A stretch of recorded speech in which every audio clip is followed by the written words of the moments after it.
tirados do império das trevas e nós fomos transportados para o reino do Filho do amor de Deus. Isso é maravilhoso demais, é grandioso demais, é como se estivéssemos presos e então com um braço forte este Senhor entra, destrói tudo e nos arranca dali para nos levar para este local de grande bênção. Meus queridos, nós somos libertos, nós somos livres. E o povo de Deus é conhecido por isso. É conhecido por sua liberdade, é conhecido por ser um povo que goza dessa alegria livre diante de Deus. E hoje eu queria pensar um pouco sobre isso. Na verdade, eu queria pensar um pouco sobre os perigos de nós sermos tão livres assim.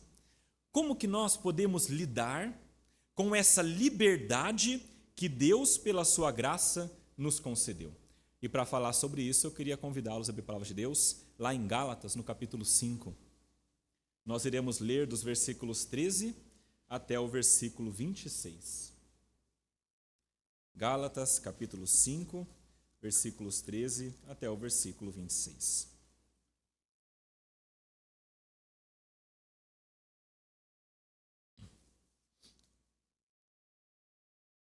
Diz assim a palavra de Deus: Porque vocês, irmãos, foram chamados à liberdade, mas não usem a liberdade para dar ocasião à carne. Pelo contrário, sejam servos uns dos outros pelo amor, porque toda a lei se cumpre em um só preceito, a saber, ame o seu próximo como a você mesmo. Mas se vocês ficam mordendo e devorando uns aos outros, tenham cuidado para que não sejam mutuamente destruídos. Digo, porém, o seguinte: vivam no Espírito, e vocês jamais satisfarão os desejos da carne, porque a carne luta contra o Espírito, e o Espírito luta contra a carne, porque são opostos entre si, para que vocês não façam o que querem. Mas se são guiados pelo Espírito, vocês não estão debaixo da lei. Ora, as obras da carne são conhecidas e são imoralidade sexual, impureza, libertinagem, idolatria, feitiçarias, inimizades, rixas, ciúmes, iras, discórdias, divisões, facções, invejas, bebedeiras, orgias e coisas semelhantes a estas. Declaro a vocês, como antes já os preveni, que os que praticam tais coisas não herdarão o reino de Deus. Mas o fruto do Espírito é amor, alegria, paz, longanimidade, benignidade, bondade, fidelidade, mansidão, domínio próprio. Contra estas coisas não há lei. E os que são de Cristo, Jesus, crucificaram a carne com as suas paixões e os seus desejos. Se vivemos no Espírito, andemos também no Espírito. Não nos deixemos possuir de vanglória, provocando uns aos outros, tendo inveja uns dos outros. Vamos orar? Pai amado, mais uma vez nos dirigimos a Ti, com os corações alegres agora por termos lido a Tua palavra, e queremos pedir ao Senhor, Pai, que pelo Teu Santo Espírito, o Senhor nos ilumine, dê-nos a graça de compreender este texto e dê-nos a força para que nós possamos aplicar em nossas vidas. Essa é a nossa oração ao Senhor, gratos por tudo no nome do Senhor Jesus. Amém. Queridos, como eu falei, hoje a minha ideia é falar um pouco sobre liberdade e como que nós podemos lidar com a liberdade que Deus nos deu. E eu queria dividir isso em dois momentos. O primeiro, nós iremos responder à pergunta, o que nós temos de fazer com essa liberdade que nós recebemos de Cristo. E no segundo momento, como que nós podemos fazer isso. O que fazer com essa liberdade e depois como fazer isso. Então, falando sobre o que fazer com a liberdade que Cristo nos deu, eu queria começar com uma instrução muito clara. Não sejam carnais. Versículo 13 é extremamente claro também quando fala isso. Vocês foram chamados à liberdade, mas não usem a liberdade para dar ocasião à carne. Eu estava com minha família, alguns amigos, comendo um dia desses no restaurante. A gente foi para uma festa, na verdade, um aniversário. E quando a gente chegou lá, eram algumas famílias e cada família tinha uns 2 ou 3 filhos, né? E chegando nesse local, nós encontramos ali as mesas encostadas, onde nós poderíamos sentar, e havia um espaço sem mesa alguma. Na verdade, era um grande espaço, bem amplo. E é muito interessante, quando a gente chegou ali, as crianças, elas olharam para aquele local e é como que se os olhos delas brilhassem.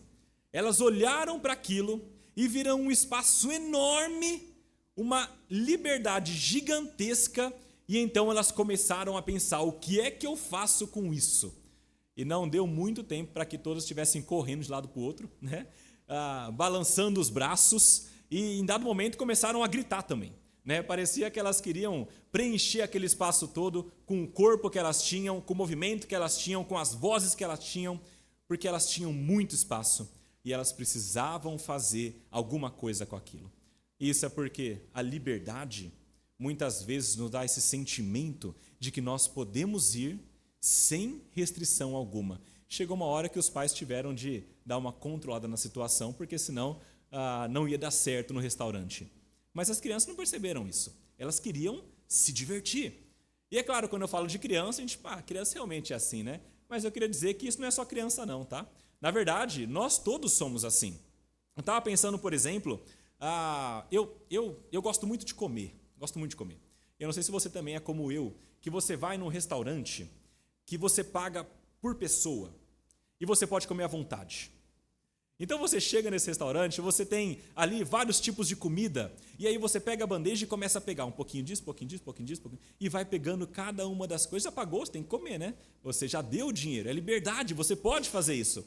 E a gente vai experimentando de tudo, inclusive quando parece que já estamos, né, satisfeitos.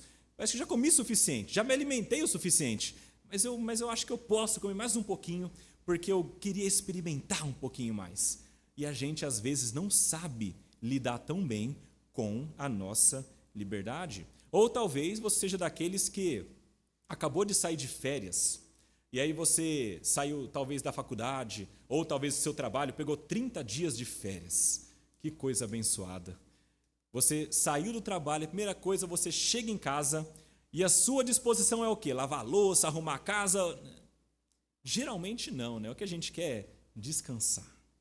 E às vezes o descanso é o seguinte: eu deito, coloco os pés para cima no sofá, ligo a televisão e eu vou assistir uma série, assistir um filme, uma pipoca, tudo legal até aí. E seria muito legal se a gente assistisse um episódio, um filme, mas parece que é tão bom, porque a gente tem a liberdade finalmente, não vamos acordar cedo no dia seguinte, que a gente começa a esticar. Que tal, talvez, maratonar essa série, assistir 10, 15 episódios de uma vez só? Acontece, gente, porque a gente não sabe, muitas vezes, lidar com a nossa liberdade. Esses irmãos aqui, lá da igreja, os Gálatas, eles tinham recebido uma liberdade muito grande. Esse povo, eles tinham um histórico de paganismo extremamente terrível. Eles eram descendentes daqueles chamados celtas, da onde vinham também os druidas, e eles tinham imensos, um panteão enorme, vários deuses que eles tinham de adorar. E as adorações que eles faziam eram regidas por algumas regras, e eles faziam coisas terríveis nas adorações. As adorações eram regidas a muita bebida, a muita comida, e a outras coisas diversas, incluindo o ato sexual, e incluindo, inclusive, a pessoas que se automutilavam. Era assim, algo terrível, mas era a realidade deles. E então eles viviam assim, adorando esses deuses, por medo de que esses deuses talvez viessem a fazer mal para eles. E então chega um homem chamado Paulo e começa a pregar de um Deus misericordioso e gracioso, e a falar que eles não tinham de estar presos debaixo dessa tirania, porque eles poderiam ser livres, desde que eles acreditassem e crescem em um homem chamado Jesus. E eles creem. Paulo fala que eles começam bem a caminhada deles, acreditando piamente nisso, e então eles são libertos dessa prisão do paganismo. Eles têm a liberdade. Agora eles não precisam mais ficar se detendo naquelas práticas terríveis. Mas surge um problema. Como agora eles têm a liberdade, eles começam a ter alguma dificuldade no comportamento deles. Porque antes, eles sabiam o que eles tinham de fazer. Tinham que adorar o Deus tal da maneira tal. Mas agora com esse Jesus, parece que é um pouco mais livre. Como é que eu vou viver a minha liberdade? O que é que eu tenho de fazer? E foi esse ambiente que propiciou um grande problema. Além de Paulo ter chegado um tempo antes, depois de algum tempinho, chegaram outros homens chamados, a gente conhecendo como judaizantes. Eram homens legalistas. Eles eram judeus, que se diziam cristãos, e falavam o seguinte: se você quer ser crente, se você quer seguir a Jesus, você precisa seguir a lei. Veja, Jesus era judeu, ele seguia a lei. E, na verdade, Jesus veio dessa caminhada longa do povo de Israel. Então, certamente, para você ser um bom cristão, você precisa seguir a lei. E veja, tem várias regras. Você vai seguir isso aqui, tem um padrão de conduta que você vai agradar a Deus. E isso, para eles, soou muito bem. E eles pensaram, acho que é legal. Então, eu vou começar a seguir a essa lei. E é justamente nesse ambiente que Paulo, então, envia essa carta. E ele envia extremamente perplexo. Veja só o que Paulo fala, por exemplo, vai lá em Gálatas capítulo 1, veja no versículo 6. Aquela igreja havia conhecido a Cristo, recebido a liberdade, mas agora estavam de novo voltando para o judaísmo. E Paulo escreve assim, extremamente perplexo. Ele diz assim, por exemplo: eu estou muito surpreso em ver que vocês estão passando tão depressa daquele que os chamou na graça de Cristo para outro evangelho. Estou surpreso com isso. Capítulo 3, versículo 3, por exemplo, lá para frente, Paulo fala assim: será que vocês são insensatos, que tendo começado no Espírito, agora querem se aperfeiçoar na carne? Será que vocês perderam o juízo? Vocês foram libertos e agora vocês estão voltando para um jugo. E durante toda a carta, ele nessa perplexidade, ele começa a argumentar contra aqueles judaizantes, dizendo que era um evangelho falso. É aqui nesse momento que tem aquela passagem que ele diz que ele prega o evangelho, mas quem pregar um diferente seja maldito. E na verdade o que eles estão pregando não é um evangelho, na verdade não é uma boa notícia, uma péssima notícia de estar aprisionado. E durante toda a carta de Gálatas, ele fala contra essa tendência de voltar para a lei do judaísmo. Inclusive, ele explica para que serve a lei. Isso ele fala de duas maneiras, mas uma delas é lá no capítulo 3, e ele explica mais ou menos o que é a lei. Ele usa a imagem de um menino, e esse menino ele ainda não tem idade suficiente, e ele é filho de um pai que tem uma herança, mas ele não pode usufruir da herança, e ele não pode usar as coisas do pai, porque ele é muito novo ainda. Então, um guardião é colocado sobre esse menino. E esse guardião é aquele que cuida do menino e o ajuda a guiar no caminho correto, porque ele não tem condições ainda de viver por ele mesmo. E Paulo diz, vejam, esse guardião, esse tutor é a lei. A lei veio para guiar vocês enquanto vocês ainda tinham essa necessidade. Na plenitude dos tempos, no dia específico escolhido por Deus, veio um homem chamado Jesus, que viveu perfeitamente essa lei, que cumpriu tudo como deveria cumprir, que mereceu o prêmio da lei, que é a vida, que morreu e pagou pelos nossos pecados, que ressuscitou, e quando este Cristo fez tudo isso, ele libertou vocês disso. Agora, vocês não precisam mais de um tutor guiando vocês, porque vocês receberam o Espírito Santo. Nós lemos um texto que fala sobre isso. O Espírito Santo que habitou no nosso coração, e ele no nosso coração transforma aquele coração de pedra para ser um coração de carne. E esse coração de carne agora pode obedecer à vontade de Deus sem estar debaixo da lei. E é sobre isso que Paulo está tratando aqui. Ele chega no capítulo 5 agora, no começo aí do texto, um pouquinho antes do nosso texto, dizendo, para a liberdade de Cristo, a que Cristo nos libertou, versículo 1. Por isso, permaneçam firmes e não submetam de novo a jugo da escravidão. Paulo aqui fala muito contra eles voltarem à lei. Mas talvez na sua cabeça esteja se perguntando o seguinte: ok, pastor, eu entendo que eles não poderiam voltar ao judaísmo, mas como é que isso ajuda agora a questão da santidade dele, né? Como é que eles vão conseguir seguir a liberdade com santidade? E aqui Paulo faz um contraponto. Ele diz o seguinte, que Cristo, ele nos deu liberdade do jugo da lei, do peso da lei, mas não nos deu liberdade de tudo. Entenda isso. Você tem liberdade do jugo da lei, mas você não tem liberdade absoluta de tudo. O versículo 13 fala isso. Irmãos, foram chamados à liberdade, mas não usem a liberdade para dar ocasião à carne. Ele está lutando contra dois extremos. Um extremo é o legalismo, é você retornar à lei e seguir todos os preceitos, achando que assim você vai receber alguma coisa de Deus. Mas ele fala de um outro extremo também. O outro extremo é a falta total de lei, que a gente chama geralmente de antinomianismo. Do grego é o anti, que é contra, e nomos, que é lei, é contra a lei. É um povo que não gosta nem de ouvir falar sobre algum tipo de autoridade sobre a sua cabeça. E Paulo está lutando contra esses dois extremos, nem legalista e nem antinomianista. Você não pode nem rejeitar a lei totalmente ou alguma autoridade sobre a sua cabeça. A liberdade que Cristo te deu te liberta do jugo da lei, te dando a liberdade da salvação, mas você continua ainda debaixo dos preceitos dessa lei. Nós temos a liberdade, mas não liberdade de tudo. E é por isso também que ele fala para a gente não dar ocasião à carne, e a gente sabe que a gente não pode, de fato, seguir a carne. Tem vários textos que falam sobre isso. Lá João 8,34, Jesus fala algo interessante, ele diz assim: em verdade lhes digo que todo o que comete pecado é escravo do pecado. Todo o que comete pecado é escravo do pecado.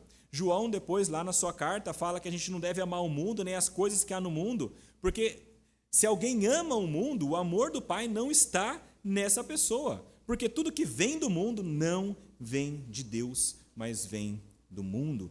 Desejos da carne, dos olhos, soberba da vida, tudo isso não procede de Deus. E a grande verdade, como eu falei, aquele que comete pecado, ele é escravo do pecado. Então é como se a gente estivesse aqui entre dois jugos. Ou você está sob o jugo da lei, e essa lei governa sobre você, ou você está sob o jugo do pecado, porque você está dando ocasião à carne, e o pecado governa sobre você. Nos dois extremos, você está aprisionado. Legalismo ou liberdade total, você está aprisionado ao pecado ou à lei. E, na verdade, existe apenas uma maneira de nós termos a liberdade. Eu queria que vocês abrissem a palavra de Deus lá em Mateus, no capítulo 11. Vejam o que está escrito, dos versículos 28 a 30.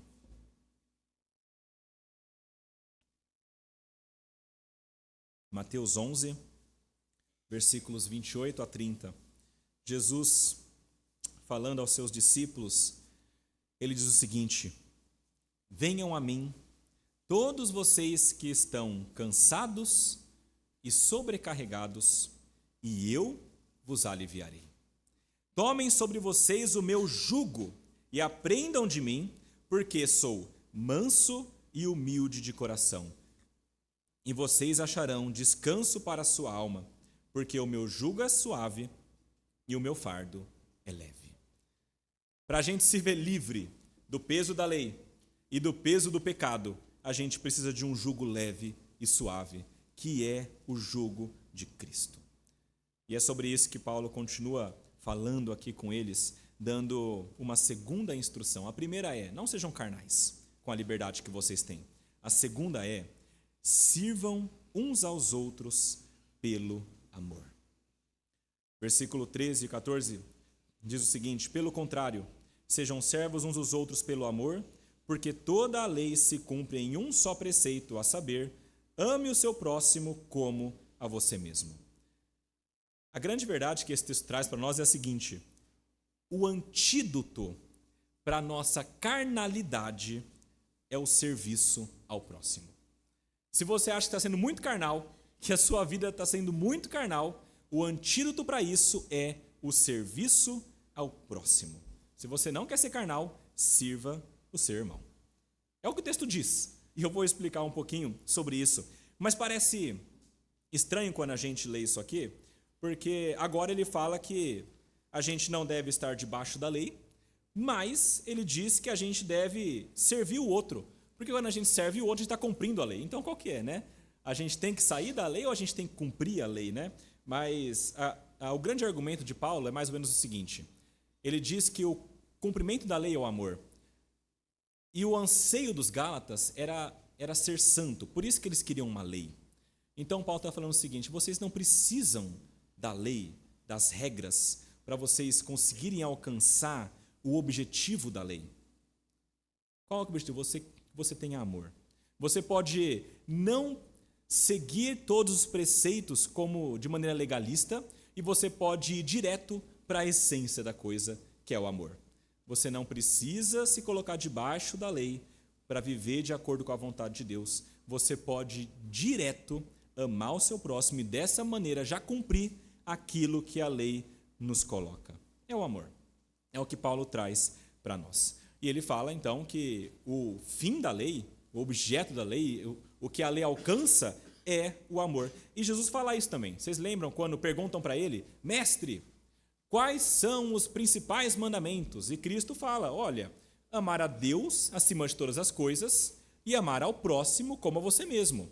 E a gente conhece 10 mandamentos, eles são assim, não são? Os 4 primeiros, amar a Deus, né? Não tenha deuses diante de mim. Você não pode fazer imagem de escultura. Você não vai tomar meu nome em vão. Você não vai deixar o meu sábado. Você vai guardar o meu sábado. São as leis que diz respeito a Deus, mas também tem as outras 6 que falam sobre o amor ao próximo. Então diz: não adultere, não roube, não minta, honra teu pai e tua mãe, e por aí vai. Tudo isso é a lei de Deus, que se resume, é claro, amor a Deus e amor ao próximo. Agora aqui, se vocês notaram, ele só fala de um, né?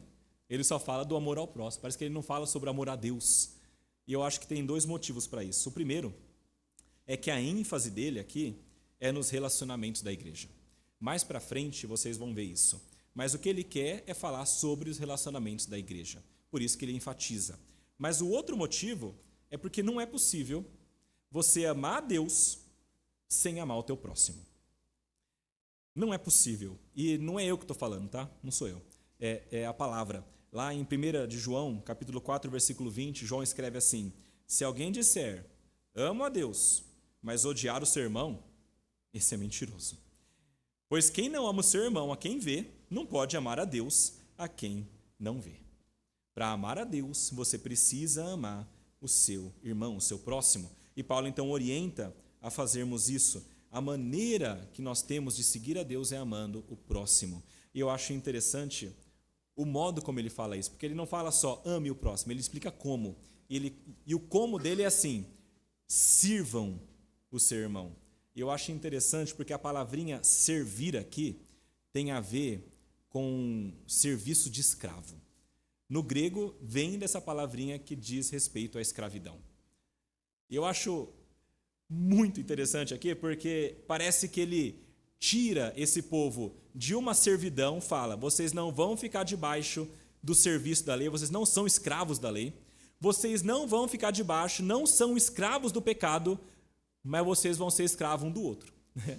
Tira de um lado, tira do outro e coloca a gente sob a escravidão, a servidão dos nossos irmãos. E quando a gente faz isso, a grande verdade é que a gente também está se colocando debaixo da servidão de Deus. A gente vai estar sempre servindo alguma coisa, tá? Guardem isso. Você nunca vai ser totalmente livre. Nunca. Nunca. Isso é impossível. Você vai sempre servir alguma coisa. E geralmente isso é dividido em 2 partes. Ou você serve o mundo, a carne e Satanás, nos seus diversos sistemas e preceitos, ou você vai servir a Deus, tudo que vem de Deus, incluindo esse amor ao próximo. Ou você serve ao mundo, à carne e Satanás, ou você serve a Deus. E a gente aqui vai ter que chegar em uma pergunta, né? Quem é que você quer servir? Deu até um efeito, isso foi de Deus, viu, gente? Quem é que você quer servir? Essa é a grande pergunta que a gente tem que responder. Se nós queremos servir o mundo, a carne e Satanás, é a nossa vida mesmo carnal. Agora, se a gente quer servir a Deus, a gente precisa seguir aquilo que Ele nos traz. E Paulo diz então que nós temos de servir a Deus por meio do amor ao próximo, do meio do serviço escravo ao próximo. E aí, o que um escravo faz pelo seu senhor? Se não ele abre mão da sua vida, ele abre mão do seu tempo, ele abre mão das suas posses, ele abre mão dos seus desejos, ele abre mão de tudo para que o seu Senhor seja servido. Basicamente, ele se sacrifica pelo bem do seu Senhor. É isso que Deus quer que a gente faça pelo nosso próximo, que nós abramos mão daquilo que nós temos pelo bem do nosso irmão. Tem várias implicações aqui, mas basicamente é o seguinte: pensa no teu irmão antes de pensar em você. Coloca ele em primeiro lugar. Abra mão da tua vingança e perdoe. Abra mão do seu direito de alcançar para que essa pessoa sinta o que ela te feriu e perdoe. Para que ela alcance também graça diante de Deus. Abra mão do seu conforto e ajude-a nas suas necessidades físicas também. Abra mão do seu conforto. Abra mão das diversões dos amigos para que você atenda ou ajude alguém que está mais isolado. No final da igreja acontece isso, né? Os grupos se juntam, né? E as pessoas ficam meio isoladas. Abra mão de ficar com seus amigos agora. E vá até aquela pessoa para que ela se achegue ao corpo de Cristo. Abra mão, amando o seu irmão. É isso que Paulo fala para nós fazermos. Ok, pastor, na sua cabeça talvez esteja assim: isso é muito lindo, é muito bonito. E eu queria muito seguir isso aí, mas está difícil. Parece que você só trocou a lei escrita dos 10 mandamentos e tudo que vem depois do Antigo Testamento por uma outra lei que é a lei do amor, mas está difícil igual, né? Tá complicado. E é aqui que a gente entra no como. A gente já viu o que tem de fazer: não ser canal e servir uns aos outros. Mas como que a gente faz isso? E a primeira instrução do como é: não busque em meios humanos.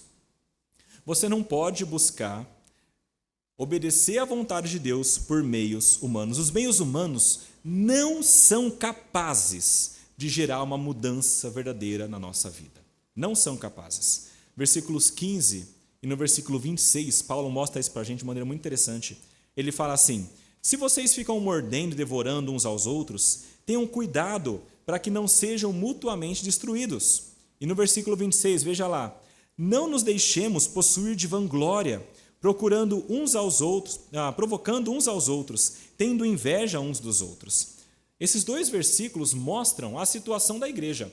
Ela tinha começado bem, Paulo fala isso: vocês começaram bem, começaram no Espírito, mas agora ele pinta uma imagem diferente. É uma igreja que está se provocando, brigando um com o outro, com vanglória, tendo inveja. Por que tudo isso? Aparentemente, isso aconteceu por conta dos judaizantes. Quando eles começaram a tentar seguir a lei, esses problemas começaram. O pastor está dizendo que quando a gente tenta seguir a lei, isso vai trazer problemas? Sim, grandes problemas. E isso porque, meus irmãos, voltar à lei é voltar à carne. Voltar à lei é buscar na carne. Veja, a lei é de Deus. Ela é boa, mas o seguir a lei é carnal, porque nós estamos tentando por nosso próprio braço e nossa própria força. E Paulo é que fala isso, no capítulo 3, versículos 2 e 3, dando uma bronca naqueles irmãos, ele fala: quero apenas saber isso. Capítulo 3, versículos 2 e 3. Vocês receberão o Espírito pelas obras da lei ou pela pregação da fé? Será que vocês são tão insensatos que, tendo começado no Espírito, agora querem se aperfeiçoar na carne? Começaram no Espírito e agora estão se aperfeiçoando na carne, ou seja, na busca da lei. Como eu falei, a lei é boa, mas a busca por segui-la é carnal, porque nós estamos baseando na nossa própria força. Veja, ninguém pode, por sua própria força, obedecer à lei totalmente. É impossível. É impossível. Se você conhece alguém ou se você acha que você fez isso, então venha conversar comigo depois, tá? Que eu queria dizer que você está enganado. Ou que você está mentindo. Que é o que a palavra diz. A Bíblia deixa claro que não dá para seguir a lei perfeitamente. Aquele que fala isso está mentindo e fazendo a Bíblia mentirosa. Então, pastor, para que raios veio a lei? Por que motivo, então, Deus nos deu a lei se é tão impossível a gente seguir? Justamente por isso. Ele deu a lei justamente para que nós entendamos isso. a lei, de certa maneira, ela estimula o pecado e mostra o pecado. Estranho falar isso, né? Mas a lei de Deus, os 10 mandamentos, tudo aquilo que veio depois também, escrito nos textos bíblicos da lei, eles vieram para deixar claro que nós somos pecadores. Porque veja, imagina o seguinte, como que a lei faz isso de estimular ou mostrar que a gente é pecador?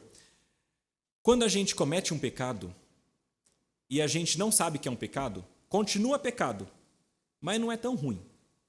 Quando a gente comete um pecado e a gente lê a Bíblia e vê isso aqui é pecado, e a gente continua cometendo pecado, o que estava ruim piora, né? Estava ruim, agora parece que piorou. Eu continuo praticando esse pecado, que eu sei que é errado, e agora o peso está maior sobre mim. Eu estou percebendo aqui que eu não sou capaz de seguir essa lei.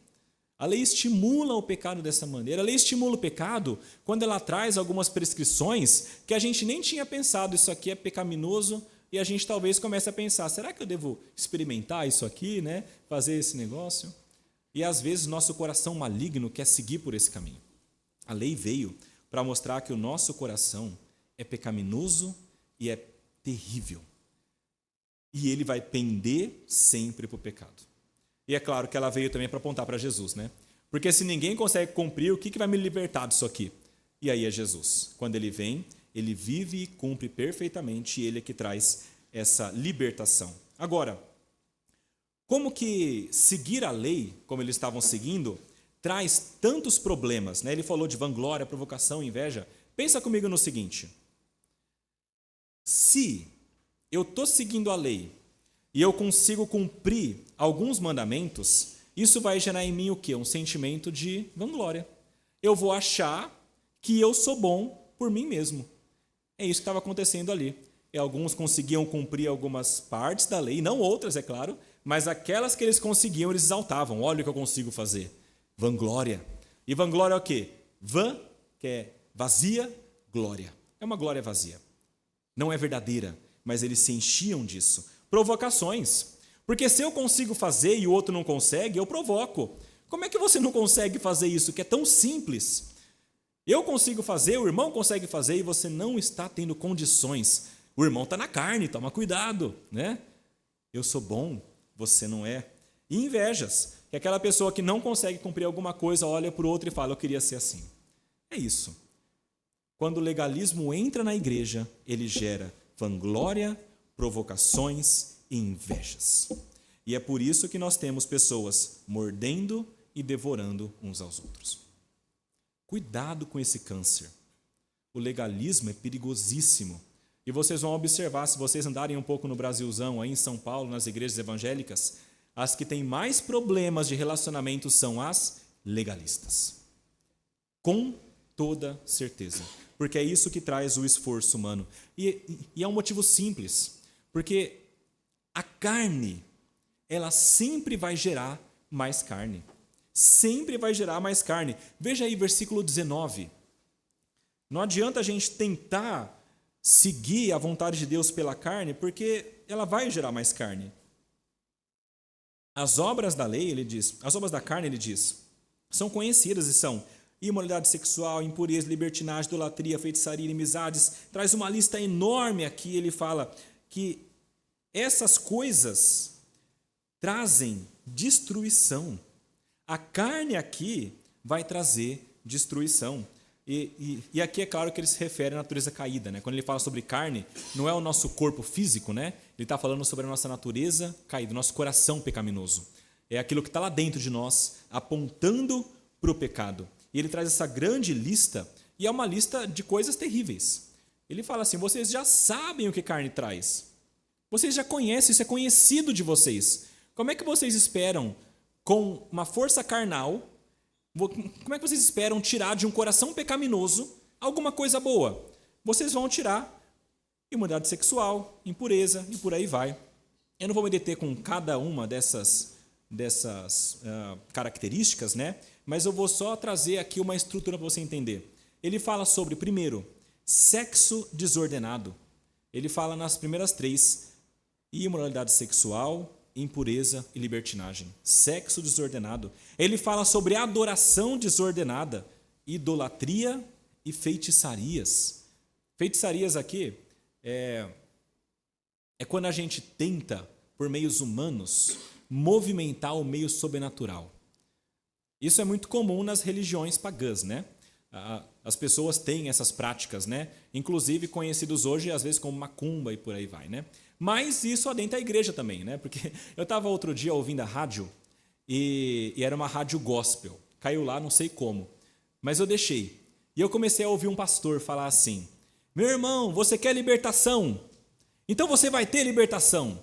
Você vá e traga uma garrafa de água. Falei, ok, eu vou continuar ouvindo, ver para onde que vai esse negócio aí, né? E aí ele começou a falar e deu tempo, né? Vai lá, se você não tem ainda, vai, pode comprar e traga até aqui, traga a garrafa de plástico e tudo mais. E eu deixei e continuei ouvindo. Chegou uma hora que ele falou: agora que você tem a água aí, então agora você vai escrever num papel o seu problema. E você vai colocar dentro da garrafa de plástico com a água. E você vai receber a oração e a libertação. Gente, isso é feitiçaria. É você usar meios físicos para tentar manipular o sobrenatural. Não é assim que funciona. Mas eles estavam tentando fazer isso. Feitiçarias. Fala sobre relacionamentos desordenados. E aqui a ênfase do texto, porque não é nem 3 nem 2, são 8, né? São 8 características: inimizades, rixas, ciúmes, iras, discórdias, divisões, facções. Tudo isso, invejas, essas coisas todas que trazem problemas de relacionamento estão aqui também. Relacionamentos desordenados. E fala sobre diversões desordenadas. Fala sobre bebedeiras, orgias e coisas semelhantes a essas. Bebedeiras e orgias, a bebida, a palavra orgia aqui pode ser para muita comida também, festa nesse sentido, né?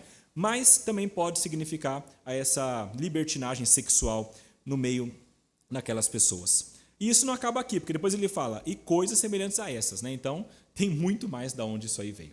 Mas isso aqui é o que a carne traz. Agir pela carne não pode ter outro resultado do que acabar gerando mais carnalidade. Se você tentar pelo seu próprio braço, você vai, inevitavelmente, acabar caindo em mais pecado. A nossa carne é pecaminosa e egocêntrica. É por isso. Isso acontece desde Adão e Eva, né? A gente sabe como que é a história, quando eles caíram, mas Adão, lá no início, ele tinha tudo para, sim, ter uma vida maravilhosa. Uma adoração centrada a Deus, um relacionamento ordenado com a sua esposa, uma relação boa com a criação, mas aí entra o pecado no mundo. O que o pecado faz? Ele pega o coração do homem, que estava virado para Deus e para o próximo, e ele vira para ele mesmo. Agora Adão, ao invés de olhar para Deus e para o próximo, olha para ele mesmo. É por isso que ele não se importa mais com o que Deus quer, mas ele quer ele mesmo ser Deus e ter o conhecimento de Deus. É por isso que quando ele vai falar da mulher, ele não a protege, a ama, ele acusa, porque ele pensa nele. O nosso coração, desde essa época, começou a gritar: eu. E isso continua até hoje. E as obras da carne aqui mostram isso, né? Se a gente pensar bem, pensa comigo aqui. Por que é que o sexo é desregulado na carne? Por quê? Porque as pessoas só pensam em si.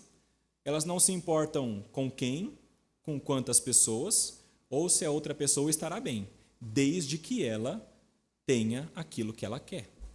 Isso chegando até o sexo solitário. O que importa sou eu, não é isso? Ora, por que a adoração é desregulada? Porque o meu Deus não é mais o Deus criador, sou eu mesmo. Então eu me adoro no lugar de adorar a Deus. Então tudo isso é desregulado. Porque relacionamentos são desregulados. Porque o outro não importa, eu que sou importante. E eu não me importo como que o outro está. E porque as diversões são desreguladas? Porque eu quero tanto, mas tanto as coisas, que eu não me importo com mais nada desde que eu tenha, e quando eu tenho, eu perco a mão.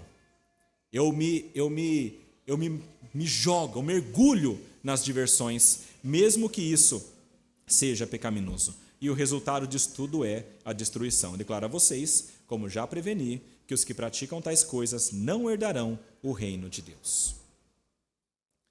Os que praticam essas coisas não herdarão o reino de Deus. Isso aqui é seríssimo, tá? Eu quero, por um lado, gerar no teu coração um temor da maneira como você está vivendo. Por outro lado, eu quero te tranquilizar. Pelo seguinte motivo. A palavra aqui diz que quem pratica essas coisas, e o praticar aqui é um praticar recorrente, diário. É aquela pessoa que vive praticando esses pecados diariamente, recorrentemente. Essa pessoa não herdará o reino de Deus. O crente, ele cai, ele peca às vezes. A gente peca, a gente tem dificuldades. Mas quando a gente cai, a gente olha para Deus, pede perdão, levanta e continua. Agora, ele está falando de uma pessoa aqui cujo pecado não é um acidente na vida, mas é um estilo de vida. Se o pecado é teu estilo de vida e você está fingindo aqui na igreja, então toma cuidado, porque você não vai herdar o reino de Deus. E é por isso tudo aqui que ele deixa claro que dependendo da carne a gente não vai alcançar a vontade de Deus. Nós não vamos buscar a vontade dele, vamos buscar a nossa. A gente pode até tentar obedecer à lei, mas vai ser por motivos egoístas e uma hora ou outra nós vamos parar. É assim, não é? A gente às vezes tenta pela nossa própria força. Não sei se você já passou por isso, tenta fazer uma coisa de maneira santa, e aí você consegue 1, 2, 3, 4 dias, 5, uma semana, tal, e depois você cai, né? E aí não consegue mais. Talvez você esteja tentando da maneira errada, pela sua própria força. Você precisa de algo diferente. Os meios humanos não são capazes de gerar mudança de vida. E incluo aqui, é claro, tudo o que tem a ver com os meios humanos. Por exemplo, legalismo, como eu já falei.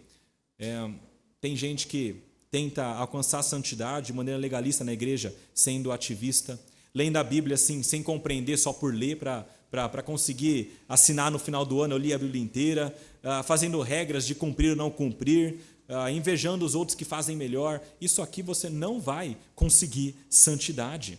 Tem gente que tenta por meio da ciência, né? Então é a ciência que vai mudar a minha vida, que eu vou conseguir ser mais santo. Então inventaram uma pílula agora lá que me ajuda a controlar a minha ansiedade. Você precisa confiar em Deus, né? A ciência te ajuda em algumas maneiras, mas você precisa buscar em Deus. Não é, por exemplo, os meios humanos das psicologias humanas. Essas psicologias, elas têm uma limitação. Qual é a limitação? Primeiro, de tempo. São 200 anos de estudo do ser humano. Você acha que é capaz de compreender o que o ser humano é? O ser humano é muito profundo. O homem não dá conta de entender como funciona e não vai conseguir tratar da melhor maneira possível. É uma limitação. As psicologias humanas não vão conseguir chegar ao cerne da questão, que é o coração. Nunca vai tratar o comportamento e ajudar aqui, vai melhorar um pouquinho aqui, um pouquinho ali, mas não vai conseguir chegar lá no fundo. Só chega lá no fundo algo que é superior. Esses meios humanos não serão capazes de trazer mudança de vida para você, de maneira nenhuma. Você precisa de algo superior. E é isso que Paulo nos fala aqui, quando nós chegamos ao final. O que é que há de superior para nos ajudar? Porque eu já sei o que eu tenho de fazer. E eu já sei como não fazer, né? Mas como que eu vou conseguir chegar nisso? E é a última parte que nós vamos ver aqui. A maneira de nós conseguirmos fazer tudo isso é: sejam guiados pelo Espírito Santo. Versículo 16 a 18 fala do fruto do Espírito. Digo, porém, o seguinte: vivam no Espírito, e vocês jamais satisfarão os desejos da carne, porque a carne luta contra o Espírito luta contra a carne, porque são opostos entre si, para que vocês não façam o que querem. Mas se são guiados pelo Espírito, vocês não estão debaixo da lei. Você precisa de algo interno, não externo. É o teu coração que é o problema, é a tua carne. Tem que ter alguma coisa que entra lá dentro. O que vai entrar dentro de você para controlar a tua carne? É o Espírito Santo. E o Espírito Santo, quando entra, ele é poderoso.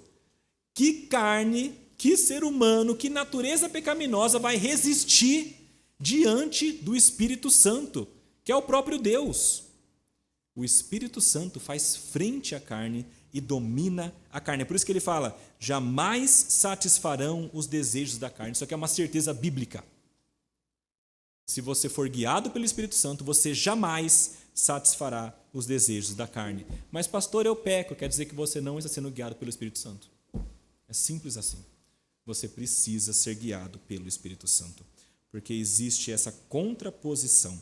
E isso significa você viver no Espírito. E assim como é o pecar diário, que mostra que nós estamos perdidos, aqui também é um andar, um viver diariamente no Espírito Santo. É uma ideia de continuidade, é uma coisa que é habitual. Você todos os dias busca estar debaixo da orientação do Espírito Santo. É claro que isso começa com a conversão. Se você está aqui hoje ouvindo esse sermão e você não é convertido, mas você quer ter uma vida diferente, começa com Cristo. Se você não tiver, não adianta a gente conversar durante 200 horas no gabinete pastoral que você não vai conseguir mudar. Você precisa de Jesus, não é por meio humano. Cristo é o primeiro, porque quando a gente tem Cristo, então ele nos dá o Espírito Santo. E é a partir do Espírito Santo que a gente tem a mudança. Paulo fala isso, né? Que a gente tem que começar, né, no Espírito, mas continuar também. Aquele povo tinha parado de seguir no Espírito e começaram a seguir pela carne. E talvez a sua caminhada tenha sido assim, ou esteja assim. Você olha para trás e fala, eu comecei tão bem. Parece que eu era tão crente no começo.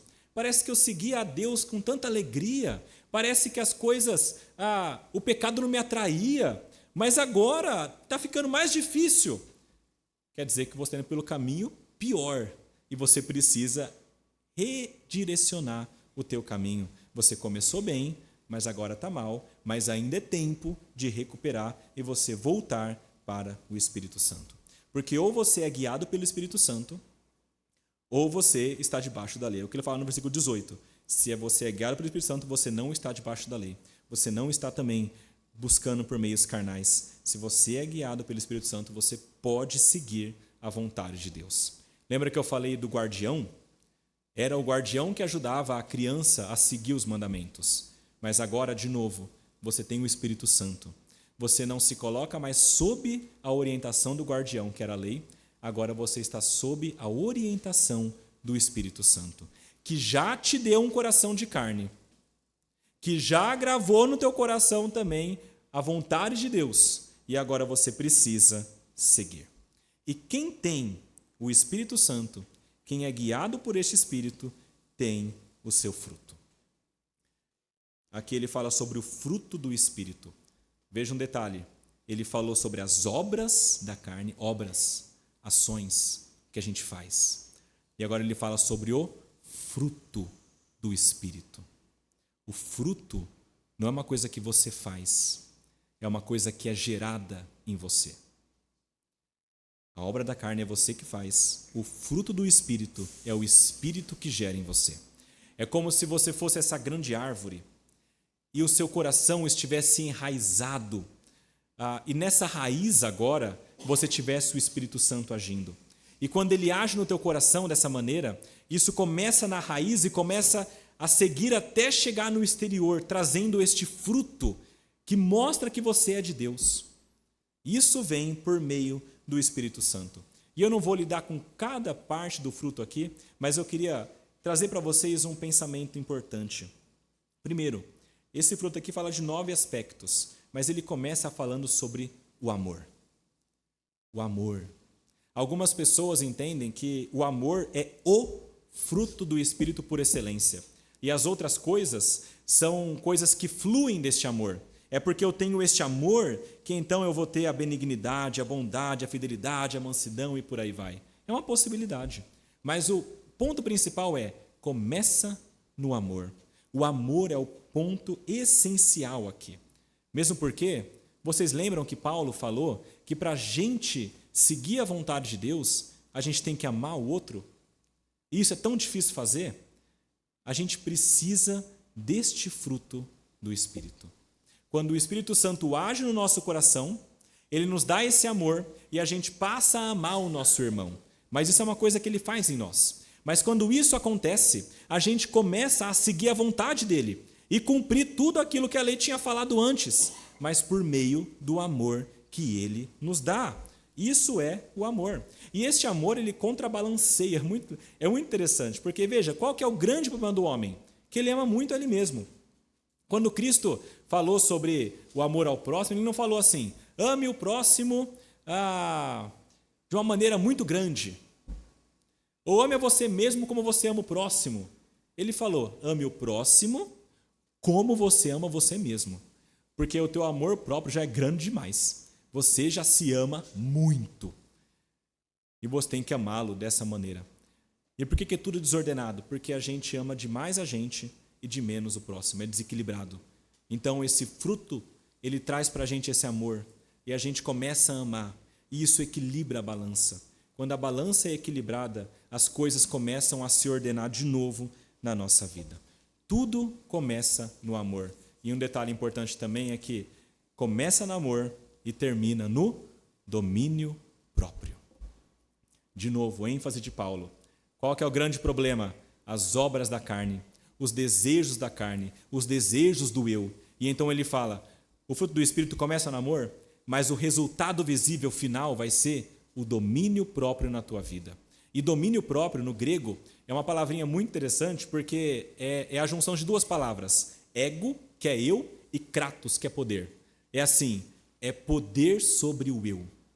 Então, aquele que não tem Cristo é uma pessoa que não tem poder sobre ele mesmo.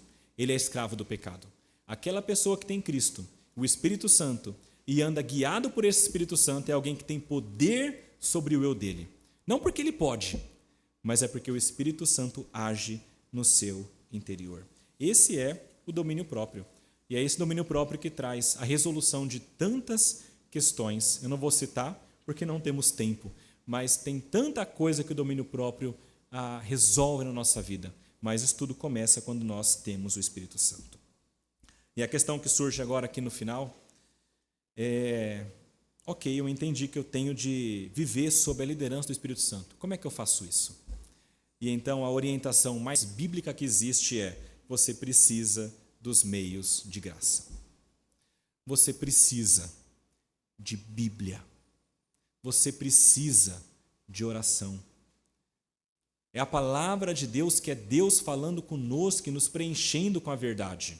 Quando nós somos preenchidos com essa verdade faz sentido para nós.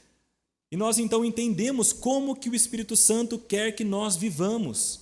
E então nós somos orientados dessa maneira. A oração, quando nós fazemos, nós nos colocamos debaixo do poder de Deus, entendendo eu preciso de Deus. Quando eu oro, eu reconheço que eu preciso dele, que não é por mim mesmo, é por ele. E ele me orienta e me guia por meio da oração. É a Bíblia, é a oração, e Bíblia, quando eu falo, não é só você ler assim, rapidamente, é você ler a Escritura, é você compreender a Escritura, é você meditar na Escritura, é você ter um tempo de qualidade dedicado à Escritura, é você parar no seu dia, ler um trecho, pequeno que for, e tentar compreender e meditar o que é que isso significa para mim, o que Deus está trazendo para mim aqui. Memoriza esse texto.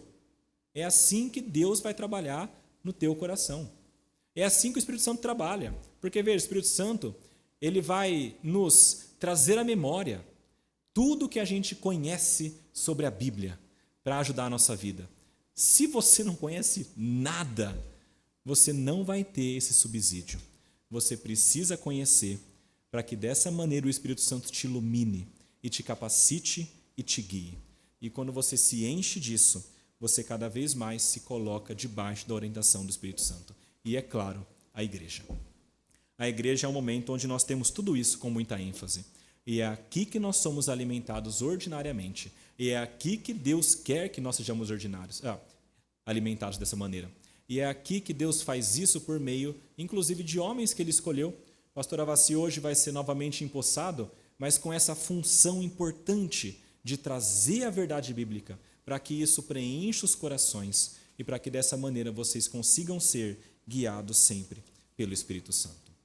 Sejam guiados pelo Espírito Santo e assim vocês não vão satisfazer os desejos da carne e vocês vão lidar de maneira plena com a liberdade que Cristo deu para vocês.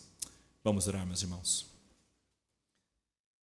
Pai amado, mais uma vez nos elevamos a Ti com os corações muito gratos, Pai, porque a Sua palavra é tão poderosa e verdadeira.